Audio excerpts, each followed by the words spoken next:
Oi, gente, boa noite. Então, hoje eu vim trazer dois tópicos, né, da Bíblia, porque eu estudei a Bíblia muitos anos atrás, quando eu fazia catecismo, né, para quem não sabe, eu fiz catecismo, e muita coisa foi perdida, né? Muita coisa eu não acredito na Bíblia, eu acho que tem uma interpretação errada da parte de algumas pessoas, né? E também acaba sendo individual todas as interpretações. Cada pessoa que lê uma parte da Bíblia interpreta da sua forma, né? E às vezes a gente tenta fazer que o outro, né, tenta manipular que o outro entenda da forma que a gente interpreta aquelas passagens da Bíblia. Algumas têm lógica, eu acredito muito nisso, mas nem todas. Então eu creio da mesma forma que o Evangelho segundo o Espiritismo foi psicografado, né? Eu creio que a Bíblia também foi psicografada e não deixa de ter sido o homem quem escreveu, né? Por intermédio, né, de intuição de espíritos mais evoluídos, assim como foi o Evangelho segundo o Espiritismo e todos os livros da codificação espírita. Mas isso é um outro assunto, né? Eu vim aqui trazer para vocês dois tópicos, né, da Bíblia, para ver se faz a gente raciocinar, né, faz a gente refletir sobre algumas situações que a gente passa na vida. O primeiro tópico é o auxílio do invisível e o segundo tópico é o grau da nossa fé, né? O primeiro tópico eu vou ler um pedacinho aqui da Bíblia para vocês entenderem o que eu quero dizer, que é sobre o auxílio do invisível. E depois de passarem a primeira e a segunda guarda, chegaram à porta de ferro que dá para a cidade, a qual se lhes abriu por si mesmo. E, tendo saído, percorreram uma rua e logo o anjo se apartou dele. Essa é a parte da Bíblia, Atos, capítulo 12, versículo 10, né? Que fala que a gente aguarda muito auxílio espiritual, né? Tem momentos na nossa vida que a gente precisa desses auxílios espirituais, né? E a gente, aqui no plano terreno, a gente precisa muito desses auxílios, né? Não importa o nome que designe esses amparos da espiritualidade, mas a essência invariavelmente é a mesma. Tipo, porque tem os espíritas, né? Assim como eu, os espiritualistas, a gente vê por proteção dos nossos guias. E tem o círculo protestante, que acredita ser a manifestação do Espírito Santo. Mas quando vai ver é a mesma coisa, é auxílio de Deus em relação a gente, mas também depende muito do merecimento de cada um, né? Porque Deus não vai dar um auxílio para uma pessoa que não esteja fazendo por onde receber aquele auxílio. Então aqui fala, né, essa parte da Bíblia fala que o que acontece, Pedro estava em cárcere, né? E o anjo do Senhor entrou dentro da prisão, né? Abriu as portas, tirou ele de lá, saiu, passou pela primeira guarda, pela segunda guarda com ele, né? E chegando à rua, depois dos portões da prisão, chegando à segunda rua, ele apartou de Pedro, deixou Pedro largado na própria sorte. Porque o que quer dizer isso, o auxílio do invisível? Quer dizer que, tipo, Deus vai nos auxiliar conforme o nosso merecimento, né? Por onde a gente está fazendo, por onde receber esse auxílio. Mas até alguma parte de que a gente como vou dizer, não abra a mão do nosso livre-arbítrio. Porque ele pode, né, auxiliar, enviar seus anjos, ou seus mentores, seus guias, o Espírito Santo, depende de qual o seu entendimento, ele vai enviar pra gente, né? Mas vai chegar um momento ali que aquele auxílio vai terminar, porque Deus quer atitude da nossa parte, né? Ele não quer que a gente fique aqui esperando o tempo todo um auxílio do mundo invisível, né? Porque como um ditado que eu falo muito, Deus ajuda, né? Mas quem tem que fazer o trabalho de casa é a gente. Então, não adianta todo momento a gente ficar procurando, né, auxílio no espiritual, para saber o que a gente tem que fazer. Às vezes a atitude tem que vir da gente. Deus às vezes fica em silêncio, deixa os seus em silêncio, para a gente ter atitude, saber o que a gente quer, né, fazer, né? Porque sentar num sofá da sala e ficar esperando o espiritual agir pela gente, a gente não vai sair do lugar, né? E Deus não quer isso dos seus filhos, das pessoas encarnadas aqui. Deus quer que a gente também haja, Deus quer que a gente tenha ação, né? Que a gente tenha atitude, para Ele saber que a gente está usando o nosso livre-arbítrio, porque o que adiantaria a gente ter vários auxílios espirituais, né? Conforme o nosso merecimento, claro e evidente, se a gente não está tendo o nosso livre-arbítrio, né? O tempo todo ficar procurando resposta no espiritual. Por isso que eu falo, eu jogo carta, né? Com a Padilha, com a Cigana, jogo tarô dos orixás, mas eu sempre auxilio as pessoas. E vicia, gente, isso vicia. A pessoa, se não tiver um discernimento, porque a espiritualidade dá ali um esclarecimento, fala que caminho tem que seguir, o que tem que fazer para melhorar, e não quer que você volte daqui 1 mês, 2 meses para, né, fazer outro jogo de carta, porque ninguém está aqui para ficar rico em cima dos outros. A gente só cobra porque tem essa o resma, né? Porque se a gente não cobrar pelo jogo de carta, a gente acaba pegando o negativo da pessoa, né? Então a gente tem que ter essa cobrança, não pode fazer de graça.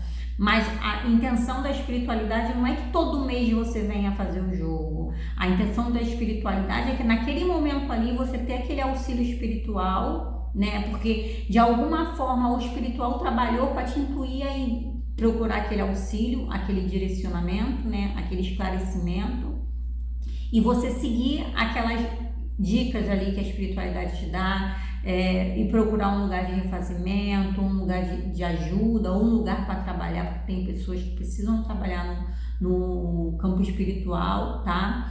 Então, essa é a intenção do auxílio espiritual, é nos direcionar, nos tirar de certos perigos, né?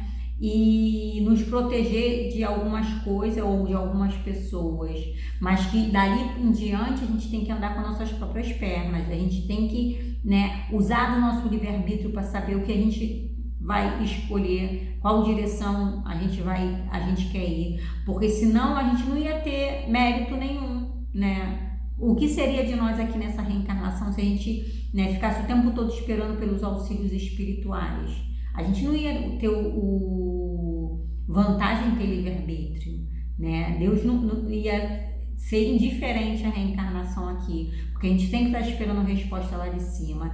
Então a gente tem que ter atitude também. E quando for viável, né, e tivermos merecimento, a gente vai ser direcionado pela espiritualidade e ter esses auxílios espirituais, por menor que eles sejam. Porque quando a espiritualidade te intui, né, para você ir fazer um jogo de carta, alguma coisa para ter uma resposta, às vezes a espiritualidade te intui para você entrar na rede social e você encontra ali a resposta que você tanto está procurando, uma palavra de conforto, um direcionamento que você está tanto clamando ao espiritual. Então você precisa também ter merecimento daquilo ali, tá em oração, né? Tá conectado com o seu eu divino, o seu eu interior, né? Com teu Deus interior, porque senão você se perde. Então, pra gente ter esse auxílio que Pedro teve, né? Porque o anjo do Senhor entrou lá dentro do cárcere da prisão onde ele estava e passou com ele ileso até as ruas depois da prisão, e ali largou ele, porque pela pior parte do percurso, o anjo do Senhor estava ali, não deixando ninguém vê-lo, não deixando ninguém prendê-lo, né? E livrando ele do cárcere que ele estava.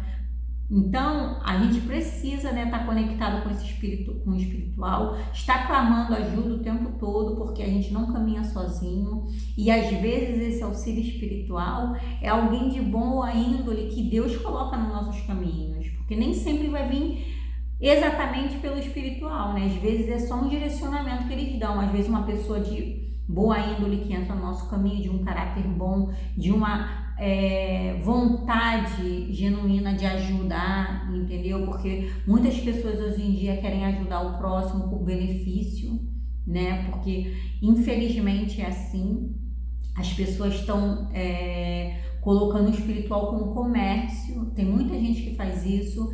Eu não quero chegar a esse patamar, entendeu? Eu não quero deixar essas coisas subir para minha cabeça, mas a gente vê por aí que tem muitas pessoas que fazem do espiritual um comércio.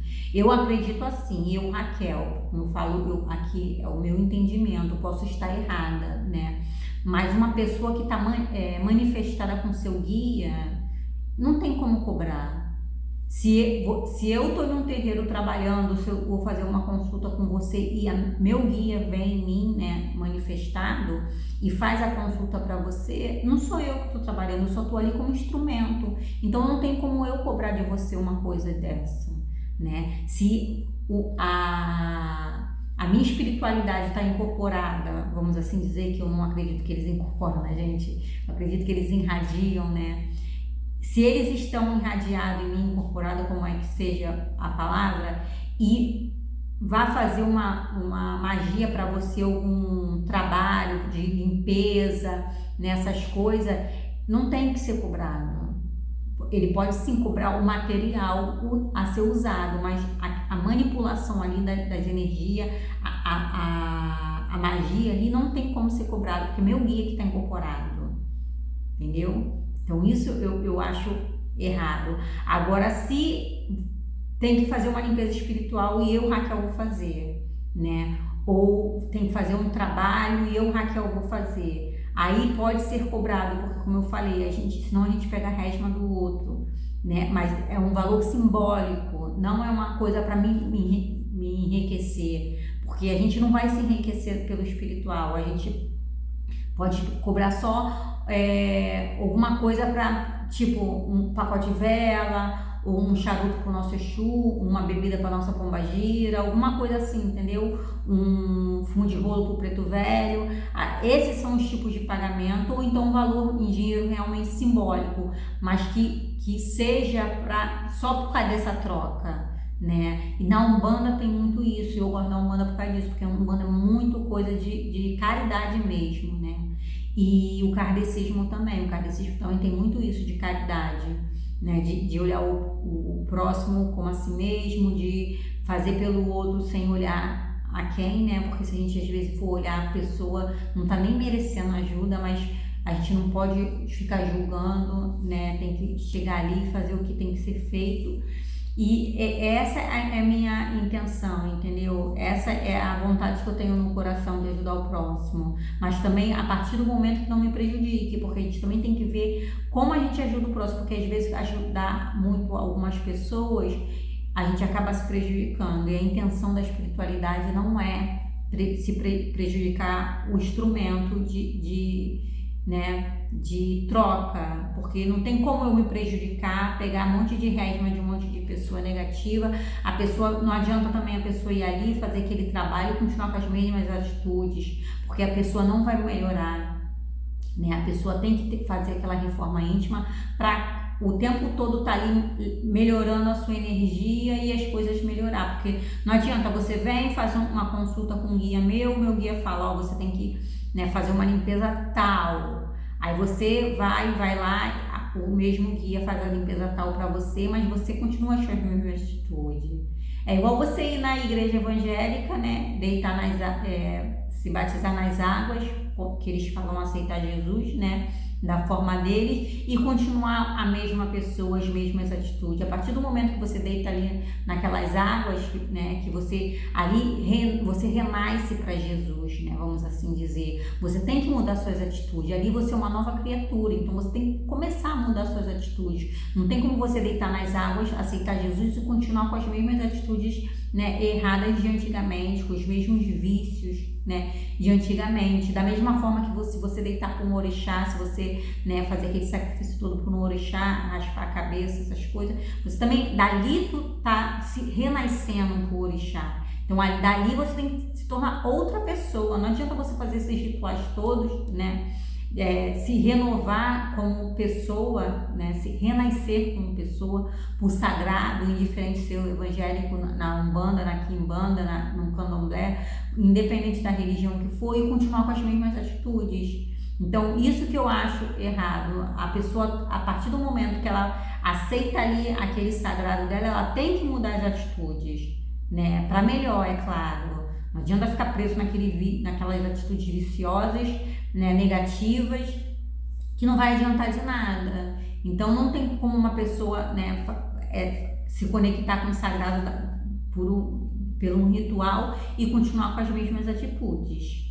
Pelo menos isso é o que eu acredito. Então, quando você for se dedicar, independente de denominação religiosa, e aceitar o sagrado ali dessa forma, independente se for se banhar nas águas do evangelho, deitar por orixá, né, fazer uma macia, independente qual a religiosidade que você aceitar e o sagrado que você aceitar, você precisa se transformar em uma pessoa melhor, em um novo ser humano, né? E isso que eu acredito. Então, não acredito de fazer essas ritualísticas e continuar a mesma pessoa, não se transformar por dentro, né? Então, isso é o auxílio espiritual que a gente precisa, né? E a gente também tem que fazer a nossa parte, tem que fazer por onde, para a gente ter esses benefícios todos, esses auxílios todos. Porque eu acredito assim, que não é que a gente vai mudar da noite para o dia, ninguém muda da noite para o dia, mas a espiritualidade, Deus, né, vê a nossa força de vontade para mudar.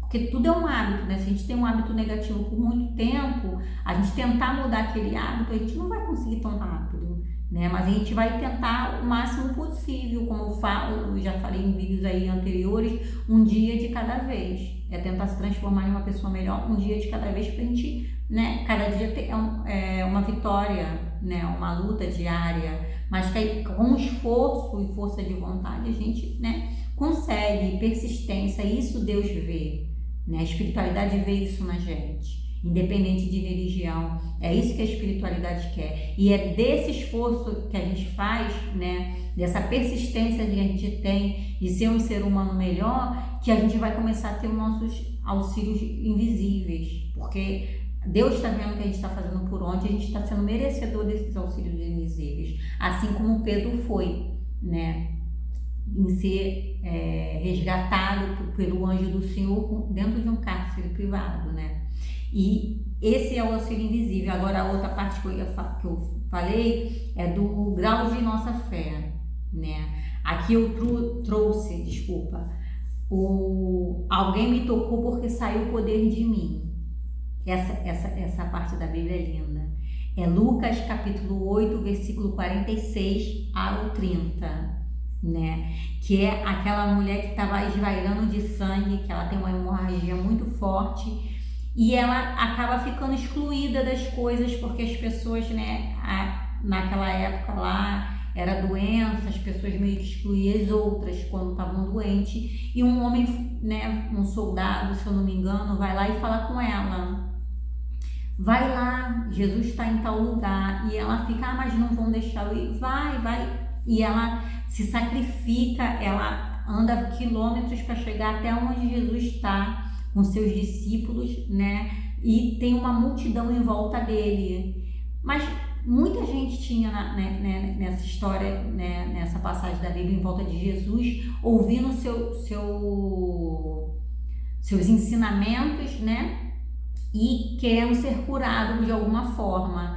E ela acredita que se ela encostasse, né, em alguma parte de Jesus, né, na roupa de Jesus, ela seria curada. Então ela enfrenta, né, aquela multidão toda, consegue chegar bem perto de Jesus e encosta em um pedacinho do pano da roupa dele. E Jesus para e pergunta: alguém me tocou? Um dos seus discípulos fala para ele: mas Senhor, aqui tem uma multidão te encostando. Aí ele fala: alguém me tocou porque saiu o poder de mim, né? Tipo assim, o encostar dela naquela roupa A fé dela era tanta que ela acreditava que se ela encostasse em alguma parte ali de Jesus, ela ia ser curada. E isso ele sentiu só no encostar na roupa dele, né? E ele para e fala: alguém me tocou. E todo mundo meio que se afasta, ela envergonhada, né? Porque ela era muito apontada por estar, né, vairando em sangue, já tinha gastado todos os seus recursos com médicos e nenhum deles conseguia cura para ela. Ela pega e fala para ele que foi ela que encostou, que ela acreditava em que se ela encostasse nele, ela seria curada, né, daquela hemorragia, e ela sentiu instantaneamente, no mesmo momento que ela encostou na roupa dele, que ela foi curada. Jesus pega e fala para ela: a sua fé te curou. O que ele quis dizer com isso? Que a gente pode fazer várias coisas, tentar várias coisas, se a gente não acreditar, né, que aquilo que a gente é capaz daquilo e que aquilo vai ser concretizado, não acontece. Por mais que a gente fique, né, fazendo de tudo, né, se esforçando para conseguir aquilo, mas a gente tem que ter fé. E a fé dela foi tão grande que ela se curou. E todo mundo ali, várias pessoas encostavam em Jesus tentando se curar, mas não acreditavam tanto assim, não tinham uma fé tão inabalável assim da forma que essa moça teve, né? E é isso que Deus quer da gente, nosso grau de fé, né? Não é aquela fé que vai te estacionar, sentar no meio do caminho e ficar esperando as coisas cair do céu. Não é essa fé que Deus quer. Deus quer uma fé raciocinada, uma fé de ir à luta até os nossos objetivos, da mesma forma que ela fez. Ela, né, percorreu quilômetros para chegar aonde Jesus estava, para poder correr o risco, né, de encostar na roupa dele.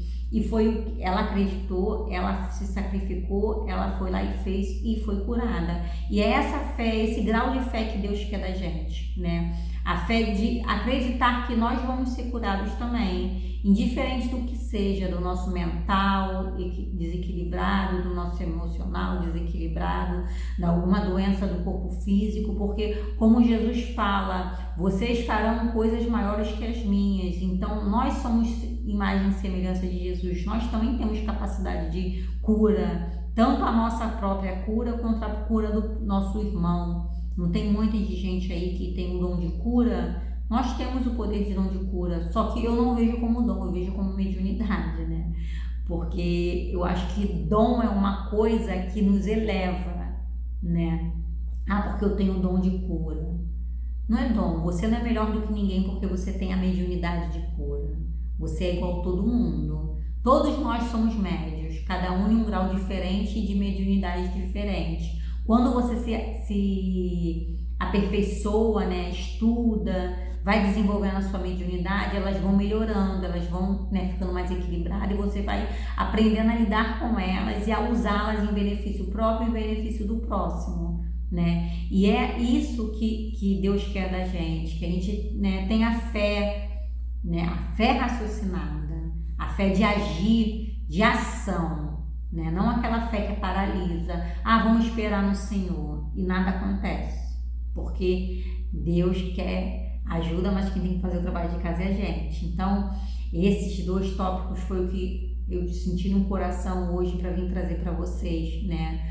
Sobre o auxílio espiritual que nós todos temos, dependendo da nossa conduta moral, do nosso caráter, do nosso merecimento, o que nós temos feito para poder, né, ter merecimento de ter esses auxílios espirituais.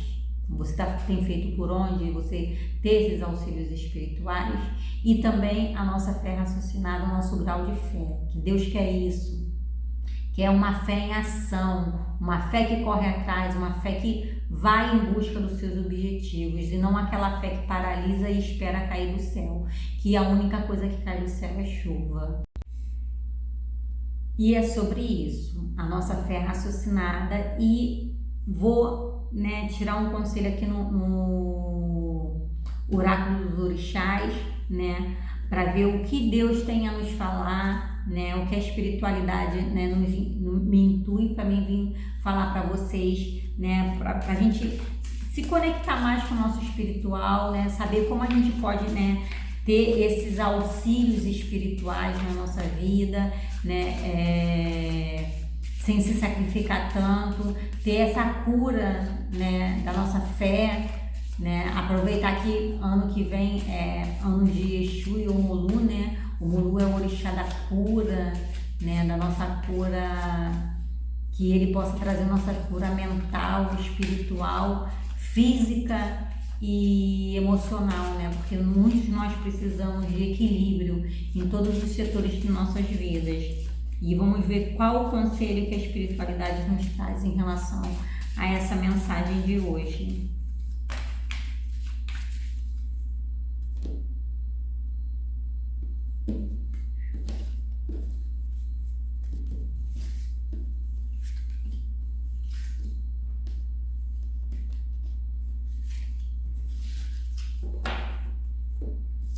Vamos ver aqui. O Babalorixá, Obá e os Ivejis. Então, aqui a espiritualidade fala o quê? Nós somos nossos deuses, né? Nós somos, com a nossa intuição, com o nosso Deus interior, a gente consegue, né, saber todas as respostas das perguntas que a gente fica se perguntando, né? Ele quer dizer o quê? Que as respostas que a gente tanto procura tá dentro de nós, né? A gente tem coisas que a gente procura tanto lá fora, com o outro, com os outros, em televisão, em livros, em tudo, mas a gente não consegue se conectar com um Deus interior que está dentro de nós. Então, todas as respostas das perguntas que a gente vive nos fazendo está dentro de nós. E aqui ele fala, a espiritualidade fala, para a gente ir à luta, né? Obá é uma guerreira. Obá é uma guerreira muito boa e poderosa. E ela é uma guerreira, e para a gente ter a garra de Obá, para ir atrás dessas respostas dentro de nós. Porque quando a gente olha para dentro de nós mesmos, é um susto, gente. Não vou negar, né? Porque é muita coisa que a gente descobre aqui dentro, né? É muitos conflitos que a gente tem aqui dentro, que às vezes a gente fica assim, ó, cego para olhar para nós, né, mesmo, e a gente já tenta decifrar o mundo, né, vamos assim dizer, e a gente não consegue decifrar a gente. Então aqui a gente tem que começar a se olhar para dentro, procurar as respostas dentro da gente e ser guerreira como Obá, para bater de frente com todos os conflitos que vão ter dentro da gente, porque se olhar, né, para si mesmo é muito doloroso, né, e isso às vezes nos leva ao desequilíbrio, e a gente precisa ter, né, se agarrar com a energia de Omolu para a gente continuar tendo equilíbrio e conseguir ter forças, né, de Obá, essa guerreira, né, para poder combater todas esse desequilíbrio, né, dentro da gente, porque não vai ser fácil, né? Então a gente tem que se olhar para dentro, que as respostas de tudo tá dentro de nós, né? E ter força da guerreira Obá para poder aceitá-las, né? Porque nem todas vão ser positivas, e tentar se olhar com a doçura das crianças. Porque se a gente for levar tudo a ferro e fogo como nós adultos levamos, a gente se desequilibra. Então, nessa força de Obá que a gente precisa ter para se olhar para dentro, encontrar essas imperfeições, esse desequilíbrio todo e olhar eles com o olhar de crianças, né? Da energia das Ivejis. Para quê? Para a gente não botar essa negatividade toda, esses conflitos todos internos nossos tão pesados. Porque quando a gente olha as coisas com olhar de adulto, vamos assim dizer, a gente leva tudo a ferro e fogo, a gente vê tudo mais pesado, vê tudo pelo lado negativo, né? E as crianças não. As crianças tudo é motivo para brincadeira, tudo é motivo para sorrir, né? Tudo é motivo para se alegrar. E é assim que a espiritualidade quer que a gente olhe para dentro da gente. Que a gente se enxergue como criança e enxergue nossas imperfeições com leveza, com alegria, né? E com contentamento de saber que ali tem alguma coisa a trabalhar. não de se revoltar por saber que é uma pessoa, né, com muitos conflitos. Porque todos nós temos conflitos, só que algumas pessoas, né, disfarçam melhor. Mas vamos aceitar esses conflitos com olhar de criança e tentar resolver esses conflitos dentro da gente, né, com olhar de infantil, pra gente não levar tudo tão a sério, né, porque quando a gente leva as coisas muito a sério, as coisas ficam pesadas demais. E não é isso que a espiritualidade quer. A espiritualidade quer que a gente vê essas coisas mais leves, mais alegres, fazer essa reforma íntima, né, organizar esse conflito dentro da gente com leveza, tá bom, gente? Aqui veio muito na minha mente o filme A Cabana.